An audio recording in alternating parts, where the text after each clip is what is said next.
Around, I'm pretty sure you did. Maybe. I don't know. We're just gonna assume. Yep. This is our I fifth still got. episode of the Mountain Outpost pod. It's still showing waiting for me. Okay. There it is. We're We are good? live, sir. All right. Welcome to the episode 5 of the Mountain Outpost podcast. I am one of your co-hosts, Jamil Curry. And I am Skizzle Fresh, Mr. Skylar Hall. How you guys doing? Welcome, everyone. If this is your first time tuning in, we are just talking about some of the interesting things going on in running, I guess, for the past week, a little bit about what we've been doing this holiday season to do our best at doing some running and some challenges and some virtual races. And we got some exciting topics this week. We're going to talk about the ultra running performance of the year for 2020. We're also going to talk about our 2021 running plans / resolutions, which we are going to make up on the spot and have a nice little discussion about that. So if you are in the chat room, we encourage you to be active. We will be monitoring that and going through those later in the show. So chime in whenever you want and we'll try and get to you. How you doing this week? Good, man. Good. Life is solid. A little bit quieter on the work front as the holiday season tends to bring about. So that's been a nice break. Allows me to get outside a little bit more. But otherwise, the holiday was good. Yeah. How you holding up? Doing well. Yeah, kind of trying to take a little bit of a break this week, work-wise. We do have an event this weekend, but trying to give everyone a little bit of quiet time after a really crazy year that we just are trying to get through. And normally we would have across the years going on right now. This would be day 2. And day 2. That sounds right. Yeah, day 2, December 28th, usually when we start. So yeah, first time in 10 years that we don't have across the years. So maybe it's going to be once a decade tradition. No, let's not do this again in 10 years. That'd be awesome. Okay, good. That's fair. Good idea. Yeah, we definitely don't want that. But we do have a virtual race going on. It's called Across the Globe. It's a 10-day, and people are getting after it already. Have you been able to see what people are doing? I don't know if you can actually see the leaderboard if you are not registered. So Kevin Hadfield, and he's got quite a resume. He's done Tour de Jaunt several times. He was second at Coldwater Rumble a couple years back. He did the Silverton 1000 before, and he already has 117 miles, and that's 24 hours of running. Okay. 105 feet of gain. So I think he's mostly running on his treadmill, but he's done 11 runs so far. So he is killing it. Stephanie N., she's at 98 miles. Scott Burton is at 80. Roberta Horn is at 75. So people they're like really treating this like across the years, which is pretty cool to see. I mean, what has blown me away this year with all of these virtual races is how into it some people get. Is they take it so seriously. You know, we just closed out Mary Vertmus, and we had our top runner do 400,000 feet of climbing, all on a treadmill. So pretty amazing. Yeah. So I don't know. I think our highest level for this race is, I think, maybe 500 miles. And I'm sure people are going to blow that away. Yeah. It's going to be like, I don't even know. Because theoretically, putting it in context of sort of like I'm going to say more traditional in-person race, the 200-mile races, even though they are usually mountainous in nature, you pretty much have 5 or 6 days to cover 200 to 250 miles. So that's still roughly 50 miles a day. Over the course of 10 days, it's very reasonable that in a flat endeavor around your own neighborhood or on a treadmill, that a lot of people are going to get to 500. So I'm really excited to see how quickly somebody blows that out of the water, and then just what happens in the back half of this event. I don't know about a lot of people, but certainly some. I see Anthony Culpepper, he's at 51 already. So Jordan Camastro, 52. and he just ran Desert Solstice. So yeah, it's pretty sweet to see that. I have 6.8 so far. So it was really funny last night. Both my parents and myself were all like right in a row on the leaderboard. So yeah, but we do have, let me see, currently we have 224 people registered. So if you are seeing this now and you want to jump in, you can still register. Just go to airviperrunning.com. There should be a link right at the top that'll take you to the registration page. You can jump in, start logging your miles, and it's good retroactive too. So anything you've run in the past day and a half can all be added in. We're going to be running all the way through January 7th. And if you just want to do 100 miles, there's a 100-mile option. There's also a 24 if you just want to run across the years. You can start at noon on the 31st and run till noon on the 1st. So, yeah. Clarifying question on that one. So, because we're not all in the same stadium in Phoenix as we traditionally would be for the 24-hour, is that noon the person's local time, or is that going to be noon Arizona time? How it's supposed to work is Arizona time. So you got to base it off, we're always Mountain Standard. We never change. We don't have daylight savings here in Arizona. So yeah, Arizona time at noon. That's when we're starting. I guess that's when we're officially celebrating New Year's for the event. I don't know. So it should be a good time. Anyways, should we catch people up on where we're at in our challenges? Mary Vertmus closed out. On the 25th. So that's Friday. I think I had about maybe close to 25,000 feet. So I got like a quarter of my goal. Which, in fairness, you did really over the course of like 7 days instead of like 4, 5. So impressive. I came in officially on the leaderboard at 29,041 feet. So I just got over the Everest qualifying for the badge. So I was happy about that. I was actually originally super mad because I got a new watch as a gift, which was awesome, but I had not set up the GPS correctly. And so I went and did the run, came down, then like a mile and a half of the run was lost. And so I had to go redraw the GPX file. And originally it had me 35 feet short, and I was going to have to go and double in the cold because, Colorado winters. And then once I redrew it, it ended up putting me just 16 or whatever it was over. And I was like, I'm just so happy that I can watch sports and have a beer and not have to go back out. So I'm officially at 29,041 feet. Nice. But that wasn't the end for us, because we still had the team challenge, the ERS Ascend to 2021, me, you, and Nasty Nate. And last week we talked about how my goal was for us to get to the top 10.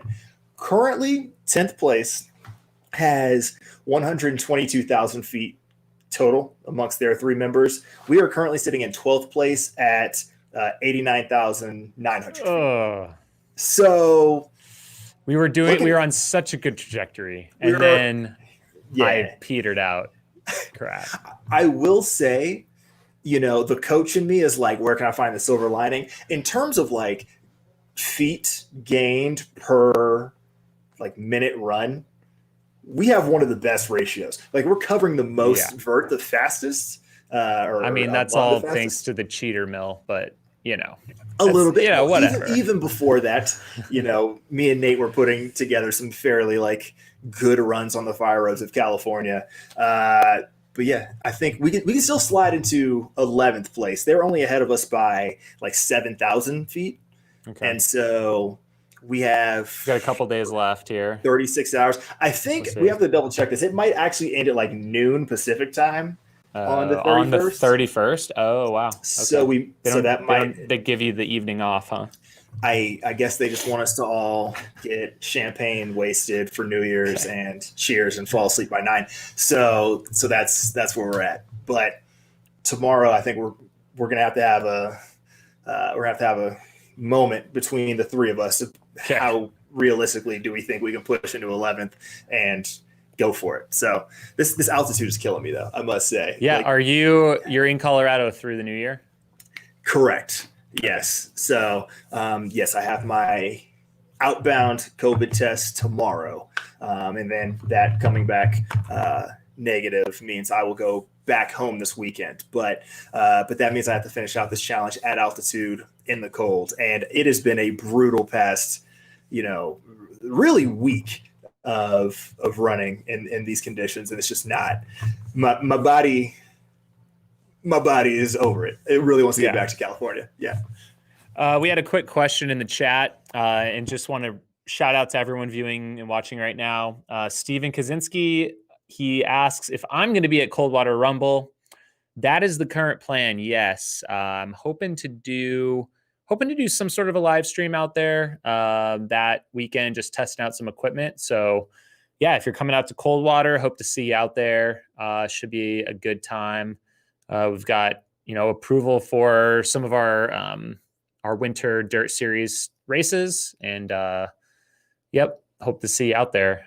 Is coming in from Milwaukee. Cool. Alrighty. What do we want to talk about next? Should we get into the ultra performance of the year? I think that's the thing we should crack into, because that's probably the most dense topic. So if you were with us last week, excuse me, we went through the FKTs of the year nominees and walked through all their different performances, gave some of our thoughts on that.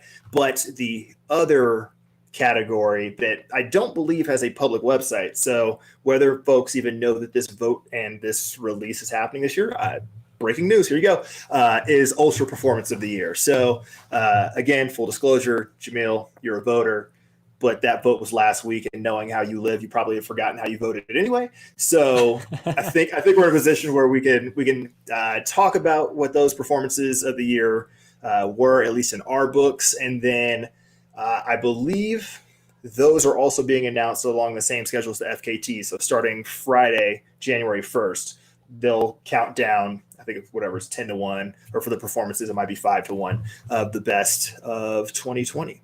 So I think that's the intro. Did I forget anything? No, that's a great intro. I think both of them are running through Ultra Running Magazine, aren't they?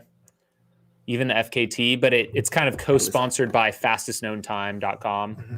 So yeah, normally this time of year we have Ultra Runners of the Year, Ultra Performance of the Year, and all these other like a Masters and stuff. So this a little background, I guess, on they decided not to do Ultra Runner of the Year, and I think I wasn't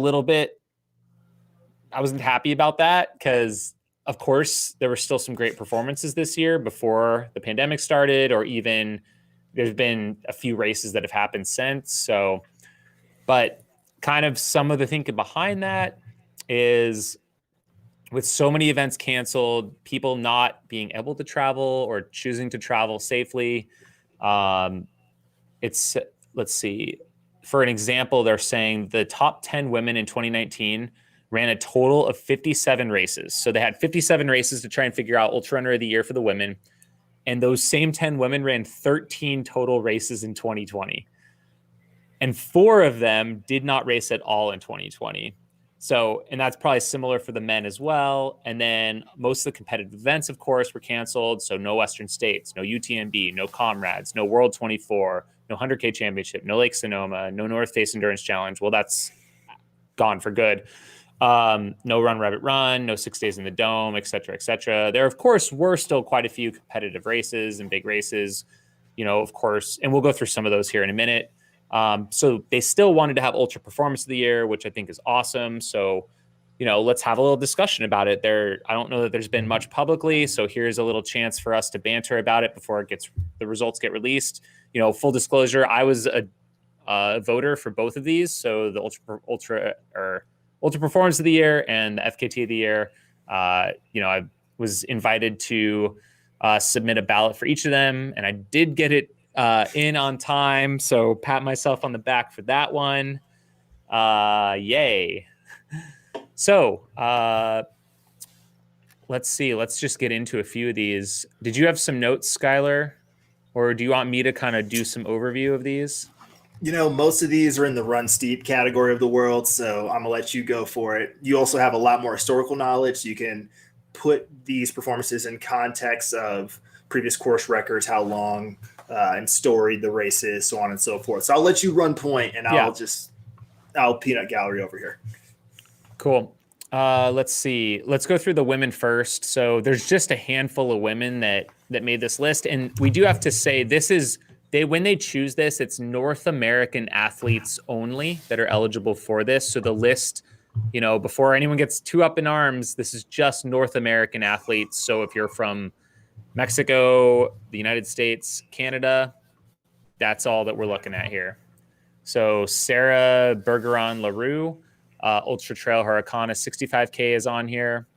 And let me expand my spreadsheet here. It looks like that was a course record. Addie Bracey, she was just 3 minutes over the course record there in her win. And it looks like first overall. Is that right? Yeah, that's okay. That's what it's showing. Yeah, first overall. Courtney DeWalter, Big's Backyard, 283 miles. Caitlin Gerbin, Transgran Canaria in Spain. So that must have been right as everything was shutting down. She snuck that one in. Placed first, 12th overall, just above the course record. You had Ashley Hawks, the Pioneer Spirit 50, just a little bit over the course record. Camille Herron is on here 3 times for JFK. She won that. She won Black Canyon, and she won Comset 50K. None of those were course records, but she won them all. Michelle Hummel, the Speedgoat 50K, she's the winner there. Not a new course record. Casey Lichtai set a course record at the Bohemian Alps 50K.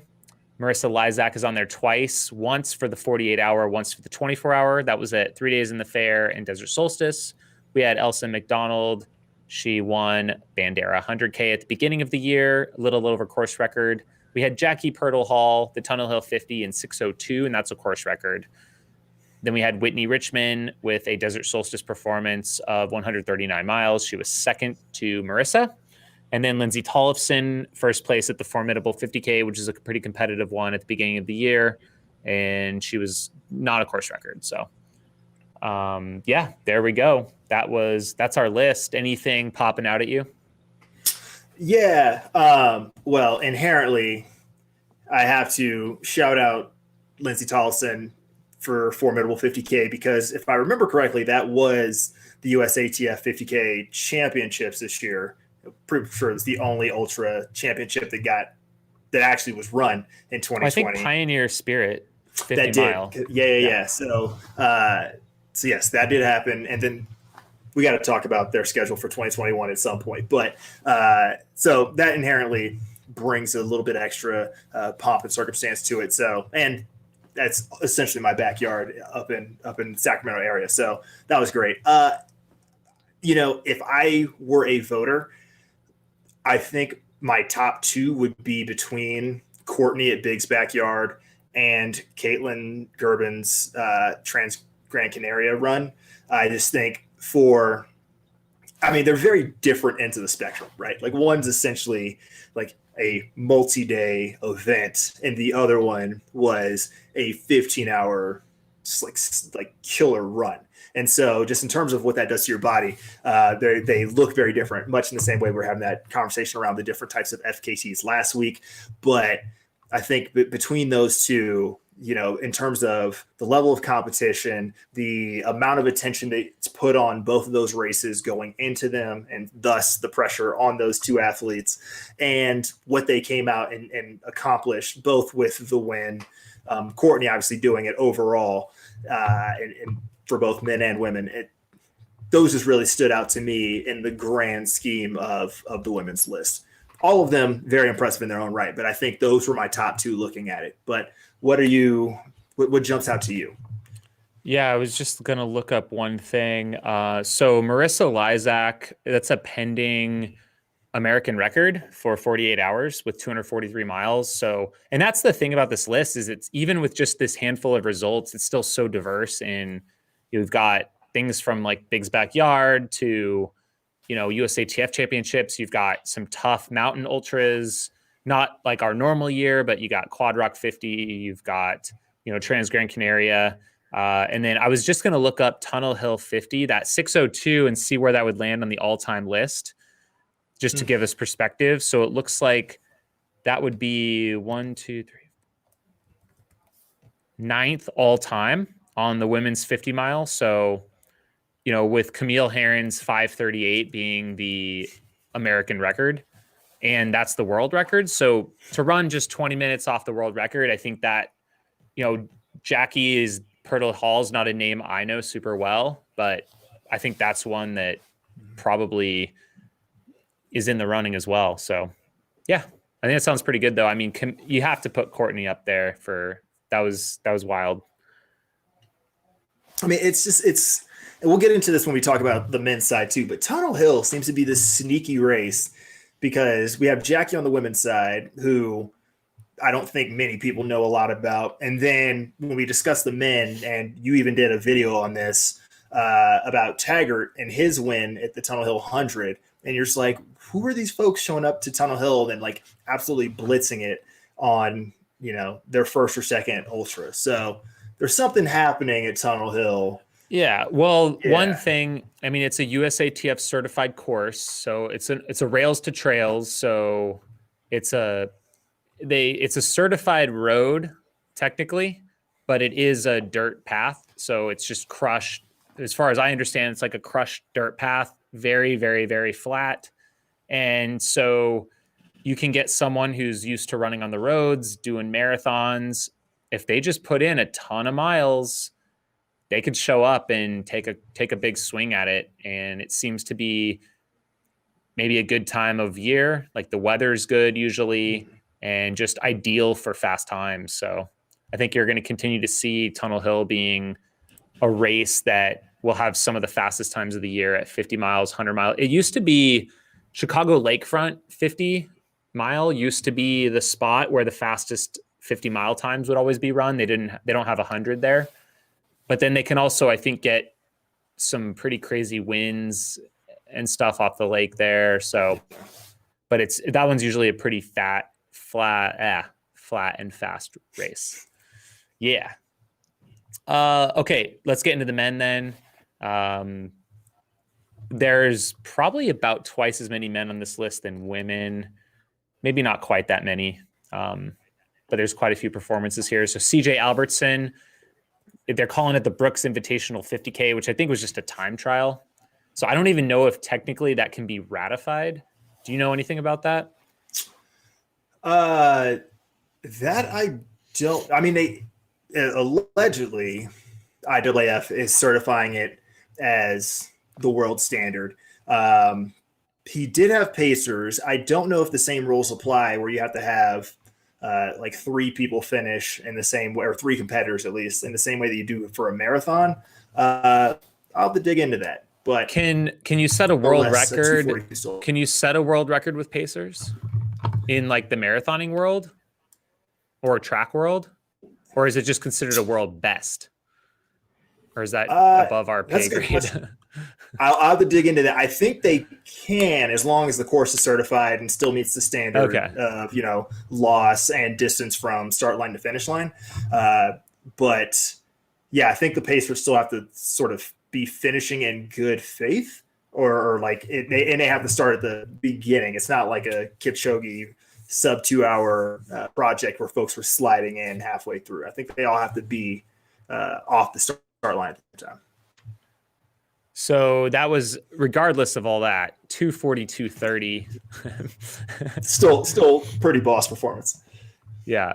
Real quick, Marlon Weekly has chimed in about Tunnel Hill. Weather can be anything. I've run it many times. Everything can be cold, very warm, thunderstorms, heavy wind, even snow. This year, the weather for the elite faster guys was great. So cool. That was some good insight. Thanks for that. All right. Then next up, we've got Zach Beaven with a course record. And also, let's see, 1, 2, 3, 4, 5th fastest all time on the 50 mile list, just barely over 5 hours. So 5:03:05 at Tunnel Hill 50. Luke Bolschweiler, not familiar with that name, but Georgia Jewel 100. That's a course record, 1915. That's got to be a mountainous race in Georgia. Noah Brodegum, Speed Goat 50K. That's a win, but not a course record. Nick Curry's on here, my brother, Desert Solstice 24-hour with 155.41 miles. We also had Ryan Montgomery, who was second, just about a lap behind him at Desert Solstice. Jimmy Elam is on here twice, once for the Bear 100, crushed it in 1838. That is above the course record, but is that a Jeff Rose course record, I believe, still? 1750. He also won Tusher's 100K with a course record of 1138.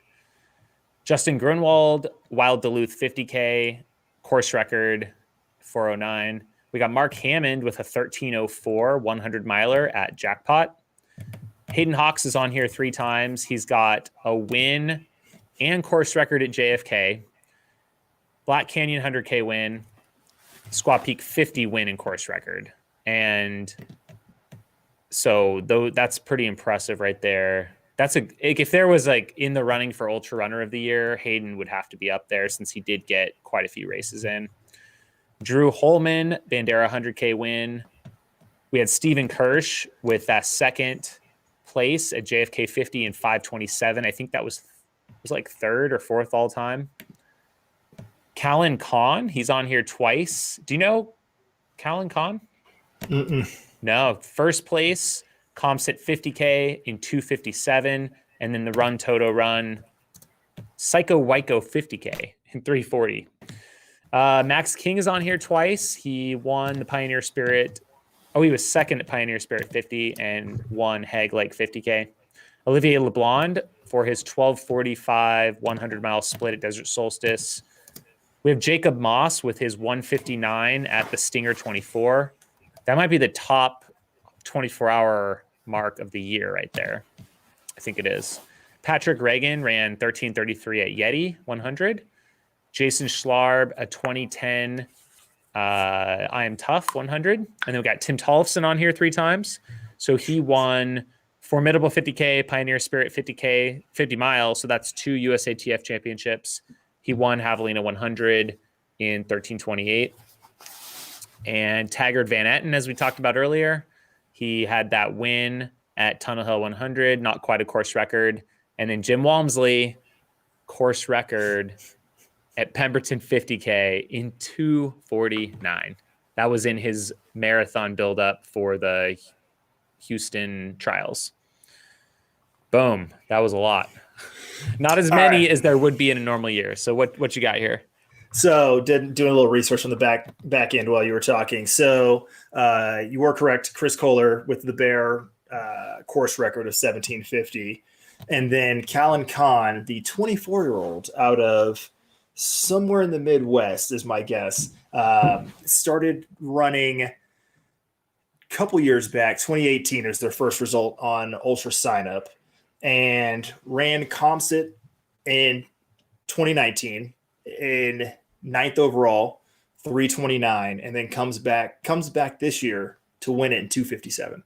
So that in and of itself is just a testament to progress over a 1-year period. So that might be an improvement of the year. That's pretty sizable. And then, Pioneer Spirit ran an hour endurance run. No, that's impossible. 9 hours. Yeah, there you go. A 9-hour race for whatever that's worth. And ran 52 miles. That's what it looks like. And then ran another 50K in July in a 3:42 in Iowa. So nice. Was able to stack in 6 races this year. That's Callan Kahn? Yeah. Okay. So I guess a name to look out for. Yeah, definitely. For sure. So that's the quick and dirty research I've been doing on this side. Nice. So it looks like I'm assuming these are these are the top performances of the year. So, what is that? Taggart has the fastest 100-mile of the year, 12:19. We've got Olivier's 12:45 on the board. We've got Mark Hammond's 13:04, and we've got Pat Reagan with a 13:33, and right ahead of him, Tim Tollefson 13:28. So that's kind of a range of our 100 milers this year. We didn't have like a crazy Zach Bitter 11 something performance this time around. And then the 24-hour was a bit muted this year too. We've got a few performances in the 150s range, but no world championship this year. And Nick couldn't hold on for 3 more hours and get that American track record, but still super proud of him for that. Yeah. So if I were throwing up some of my top performances, I think we have to, as already acknowledged, Taggart, Van Etten at Tunnel Hill, how somebody comes out and drops a 12:19 in their first ever 100 miler off of, first ever ultra official. First ever ultra, exactly. So, so way to make us all feel bad about what we've accomplished, and also way to go in your race. Gotta give it up for Reagan at Yeti. Taking out Olivier's course record by 30 minutes is nothing to ignore. Hayden Hawks at JFK, because one, I don't know why we keep doing this to Hayden, but it feels like anytime he wins, it feels like it came out of nowhere because he's just so under the radar and so underspoken. And so it's good to see him back. Obviously, he crushed it this year, but then to see what he did at JFK was phenomenal. And then you're still beating Jim's course record, so that means something. And then Jimmy's Tusher's race, because that took over an hour off of Schlarb's course record.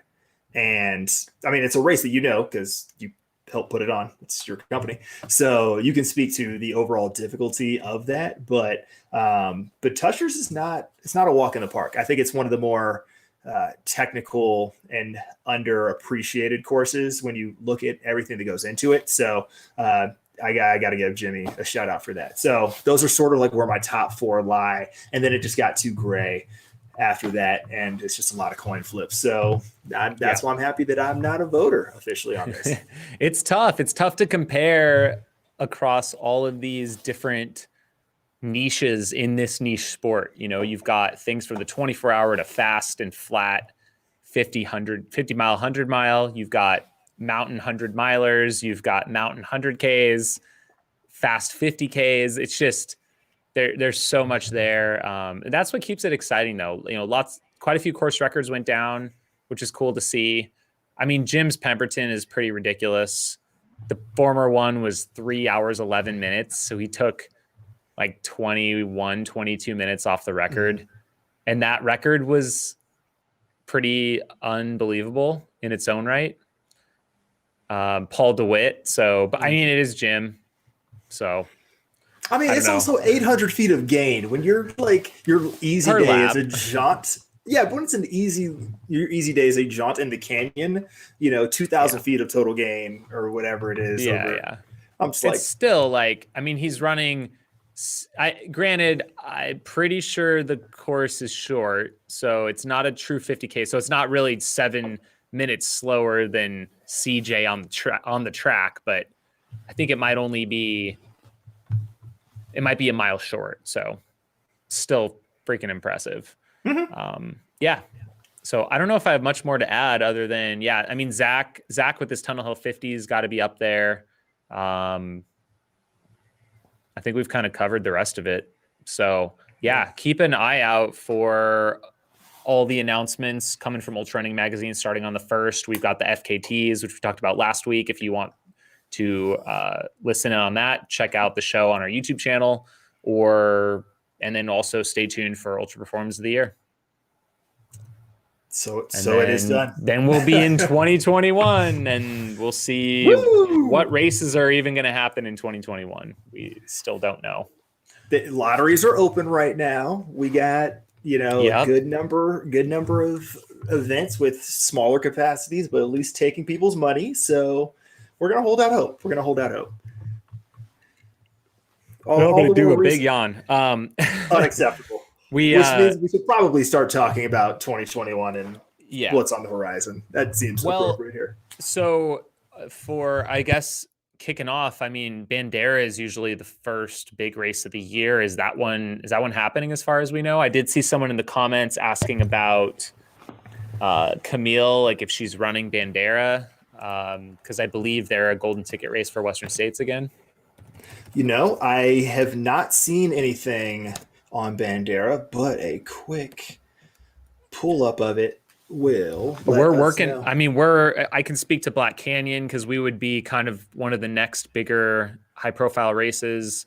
We have most approvals for the entire route. We're just waiting on the BLM right now, and we hope to hear back once they're back in the office from the holidays. So I don't know if we'll hear this week or hopefully early next week that hopefully we have a green light. So it looks like Bandera is a go for the 9th and 10th for their 150K, 100K, 50K, and 25K events. Let me see if I can pull up this registered runner list if anything is. Well, it looks like they are going to a 2-day event, which is also what Black Canyon's going to be doing. Mm-hmm. So it just seems to be the smart way to do it, obviously. Yeah, so there's a 50K on Saturday and a 50K on Sunday, it appears. So they're making a point to really split up their event there. Well, no, it looks like what I'm reading here is 100K is a standalone race on Saturday, and then 50K, 25K starts Sunday morning. There's a participant list that says okay, they have people broken into a Saturday and a Sunday. Got it. So they can figure that out on their own. Who knows? It's probably just like our events. It's always changing up until the race actually goes off, and happens. We're juggling start times and waves and all that. So absolutely. Do we? Are there people registered for the 100K? How many do we have? And any big names you can see? So the list officially on their page is alphabetical. So that makes it a bit more difficult to speed read through. We have 3 pages at least though. So let's look at. Wow. Total event participants is 1,174. Yeah. We have 4. We're getting halfway through 8. Page 10. Wow. They are not playing around. Okay. There are 10 pages of entries when I have it set to 50 per page. So we're approaching 500 folks. But that's for everything? Wow. That is just for the 100K. Oh, wow. Texas. Texas for you. Yeah, I'll have to see. Do they do ultra sign up for Bandera? No, this is on run sign up. Yeah. So they don't have rankings, which makes it very hard to figure out who's in there. So I guess maybe we can talk. That'll be our thing for next week. Yeah, we can kind of dive in and see, what the competitiveness level is going to be for that event. Cool. So yeah, I guess we'll check back in on what's going on out there. You, sir, told me that you registered for a race. I did. So I feel like who's been following the Mountain Outpost channel for a while has seen any number of trials and tribulations of my training, and it goes well, then I disappear for like 6 months at a time. So I got 2 main focuses for 2021. The first is to do everything that I said I was going to do in the January jump off of like the run flat, stay low, like get your body right. I had a specific name for it. I forget what it is at the time or right now, but basically trying to take what I was going to do at the beginning of 2020 and let's just reapply it to the beginning of 2021, higher mileage, more workouts, really trying to like put together a good marathon training block for what would have been Boston. And that's clearly not going to happen in the fall now, or excuse me, in the spring, but it'll at least give me the underpinnings I need for the race that I have officially signed up for, which is the Skyline 50K. Yep, that's right. I'm going back. I still want to break 4 in the 50. That's just the one thing that I've been trying to do. And I've been getting progressively slower and slower at this race since I ran it in 2016 and ran 4:24. So I think if I can put together that marathon style training plan that I originally had for Boston, that'll set me up for success in much the same way that running Crown King and Whiskey Basin in 2016 before I moved sort of gave me the base I needed to run well at Skyline, even though I jumped into that race 3 days before. So I think if I can put it all together, Skyline, not mess up my back this year, we might be able to take a crack at breaking 4 in the 50K finally. So, and where is that one, and when is it? That is in Castro Valley, California, and it is August 1st, 2021. Okay. So, nice. So I got a lot of time to train. I have no excuses, even if work gets crazy for the next couple of weeks or couple of months. Realistically, I should still have more than enough time to put it all together. And with Vert Miss and the Ascent to 2021 challenge, under us at this point, that means I've already done more climbing than I traditionally do while I'm actually training for ultras. So if I can just maintain a bit of this momentum and actually, don't get away from my run flat, stay low roots by any stretch. I don't want to freak people out, but if I just incorporate more climbing and get closer to that, 3,000 to 5,000 feet of gain a week consistently instead of the 300 to 500 feet of gain, then this might actually be the year it finally happens. So that's it. There it is. Look for me. We'll and get then weird. Fall, hopefully a marathon, right? Yeah, and then it's just a function of what Boston looks like. Obviously, they haven't specifically set the date, and I would envision that they're going to have to lower the capacity. So I don't know what that's going to do to, reducing the qualifying times of folks who get in. So that's the hope. And then New York could be this year, could be next year, could be 2023. Don't know which one I'm getting in, but I'm in one of the three. So if I'm not in either of those this fall for some reason, then my plan would be to find some sort of marathon, because going into 2020, the goal was to PR in every distance. So I need to find a marathon so I can go PR and break that 252 16 that I set at Mountains to Beach. So nice. I got to make sure that I'm trying to beat you at something. Hey, you got me on the marathon, so it took me like 5 attempts, and you literally were just like, "I'm just gonna go run New York for fun with a camera," and you still ran faster than me. So just believe when I was coming down the Mountains to the Beach, you come down this hill and you turn right and you're like along the coast for the last mile. And when I looked at my watch, 2 things went through my head. One, if I break 253, then I can get a time qualifier to New York, which makes life a hell of a lot easier for getting in when you don't live in the state of New York. And 2, I can beat Jamil's time. And I just need to be able to just do it over one distance. So without us having to like eat or drink something ridiculous in the process. So I checked you off. We're good. Yep. I only got to knock off another like 24 minutes to catch Mike. But and then I will be the fastest marathoner for Mountain Outpost. But until that happens, I got some other goals I got to knock off. So 2021, nice. we gotta reset, hard reset, and get life in order. Get some abs back. Gotta lose this weight. This quarantine weight is not sitting well on me. So I say that recognizing that literally right at my feet in this, I have this entire carton of eggnog that I'm probably gonna smash after this. But woo! Yep, I looked for the eggnog for last week's show, and it was already gone. Oh, there you go. Get it. Oh, here we go.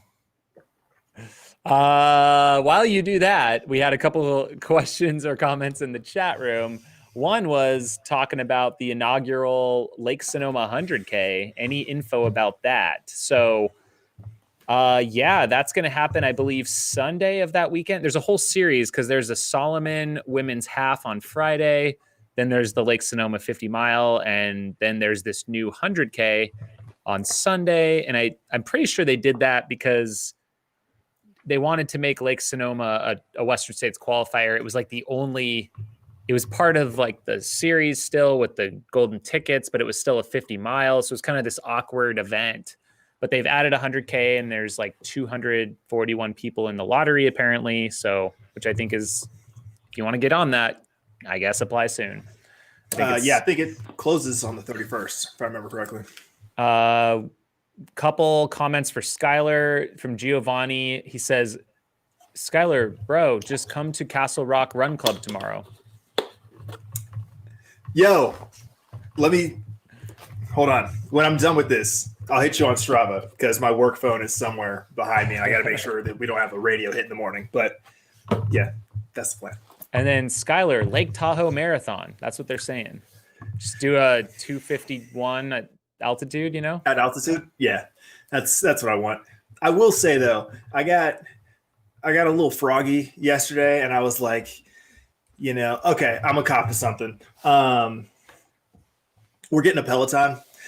It's finally time. I know, yeah. And so once I'm on there, people can we'll talk about how to find me, so you can smoke me and on a bike as well as running. But then I was like, okay, the last time I was riding regularly was 2010, like 2009, 2010. And I was in like pretty solid shape. And I was like, I want to go back and try triathlons again. And then I realized I'm now 10 years older, and there's no way in hell that my shoulder is okay from when I used to beat up kids at Pump It Up, the kids party place, get excited. So duathlon. I was like, maybe I can do a duathlon. So I went on like 2 hours of researching yesterday. You're getting a Peloton bike, right? Getting a Peloton bike. Because there's also Peloton treadmills, correct? I'm pretty sure. I'm not doing that. Okay, you're not doing that. I'd run outside. I'm not. No, it's not gonna be a thing. I'm gonna. If anybody asks, I'm gonna say that this was not my decision. I just am along for the ride, literally and figuratively. So yeah.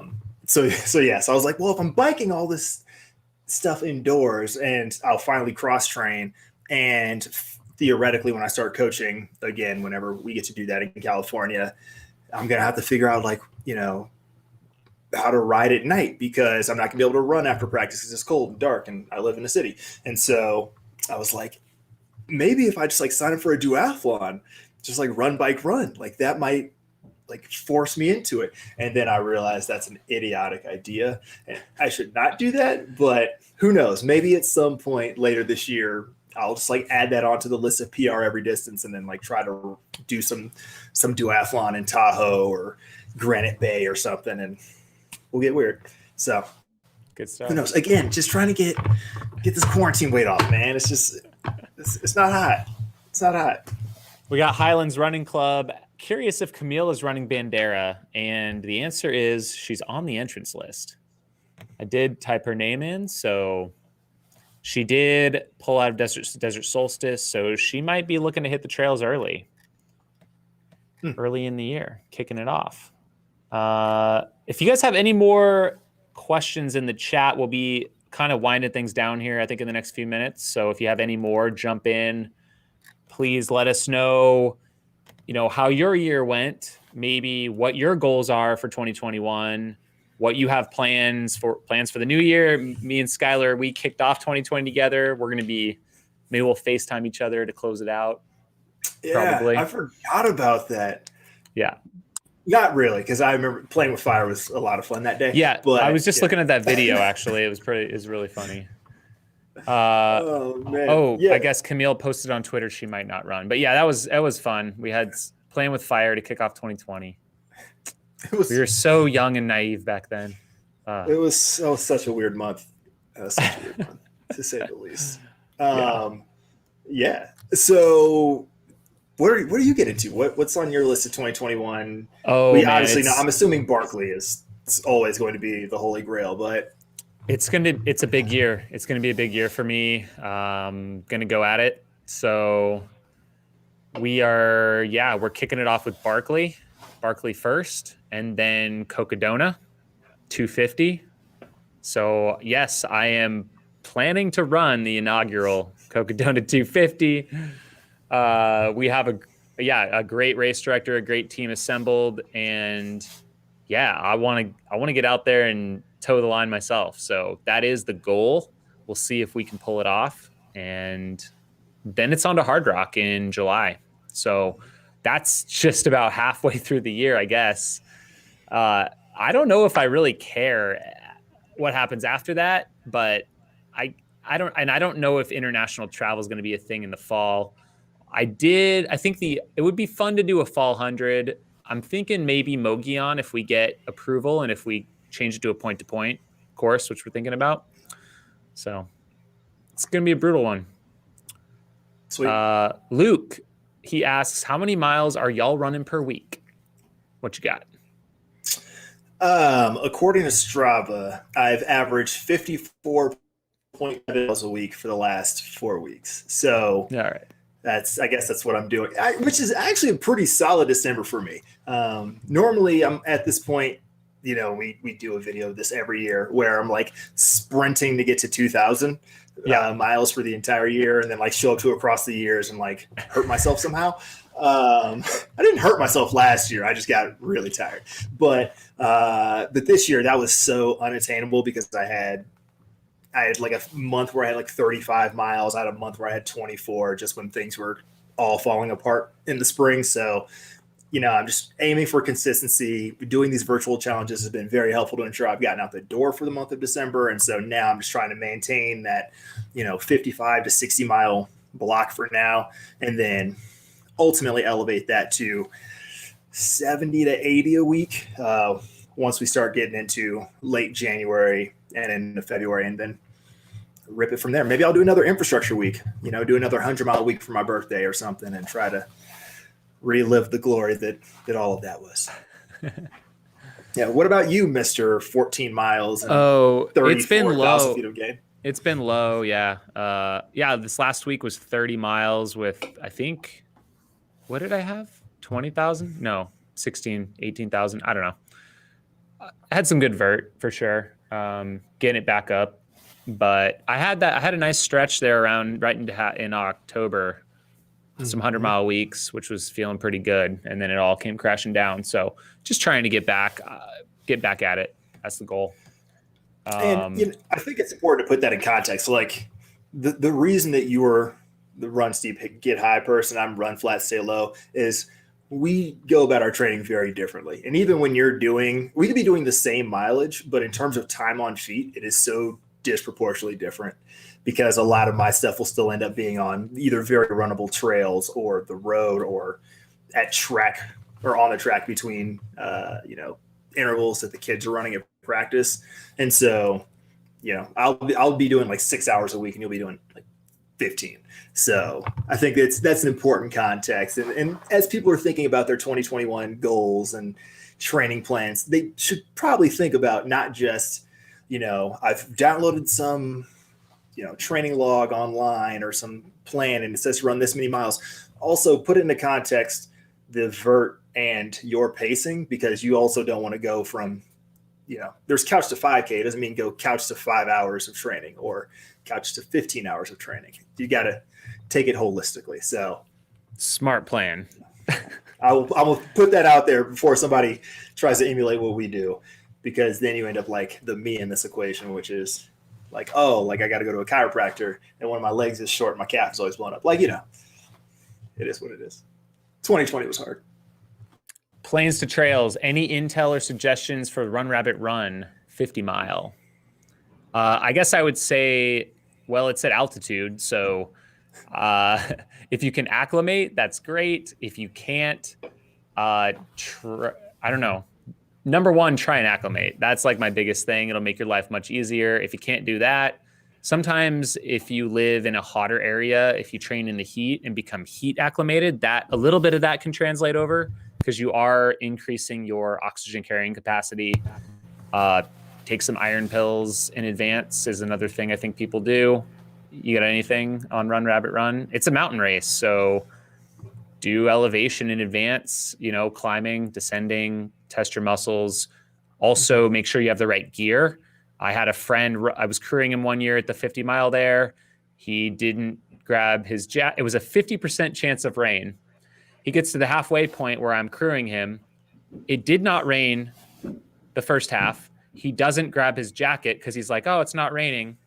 And then it poured the rest of the race because that's the other 50% chance. So he had to drop out. He got hypothermic. So bring your jacket, bring a space blanket if you have to. And you're running in the mountains, just be prepared.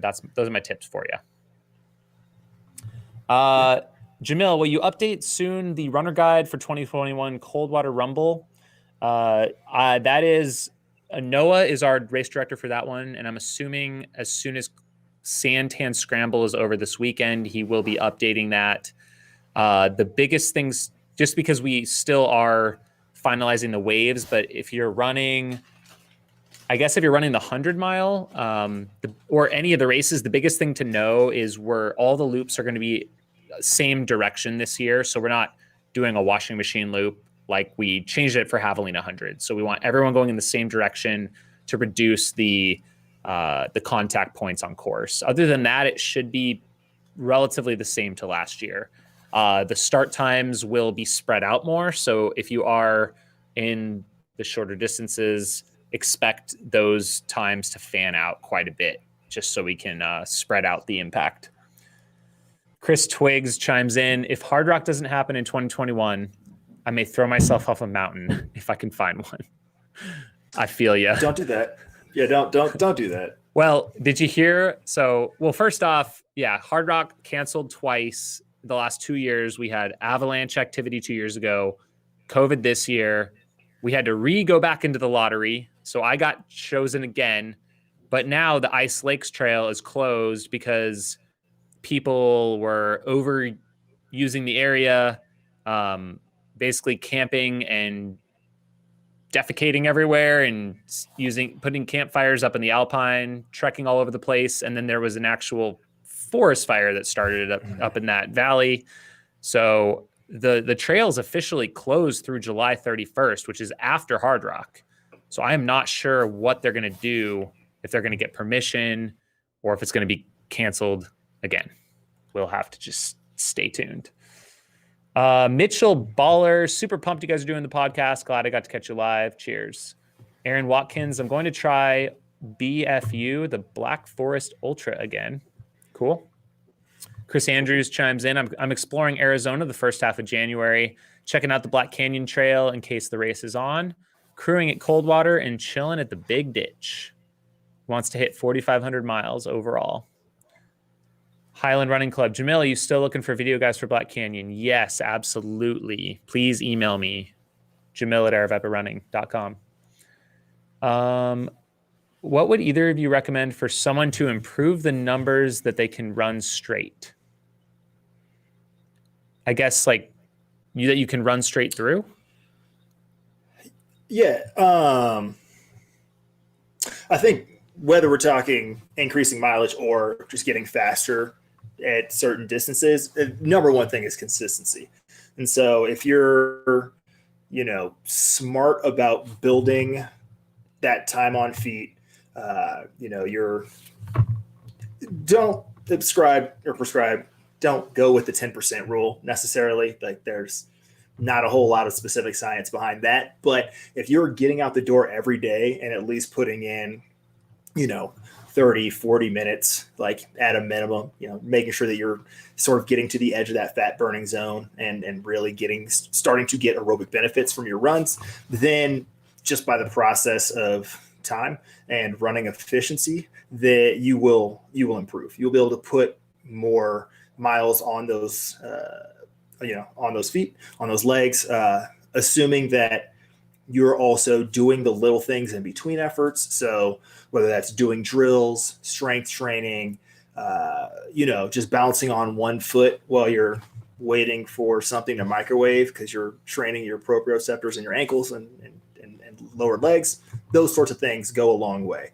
And then again, that consistency is going to translate to being able to run faster at the same miles. And so, not going out and doing 9-minute miles every day, but then like maybe one day doing a little bit of a fartlek or throwing in some strides just to break it up. And as you do those things more and more, not doing them every day, not trying to overtrain, but just adding that variation in, your body will adapt and inherently progress you towards faster times as well. Then obviously you're balancing both sides of that seesaw, more intensity and stress on your body versus more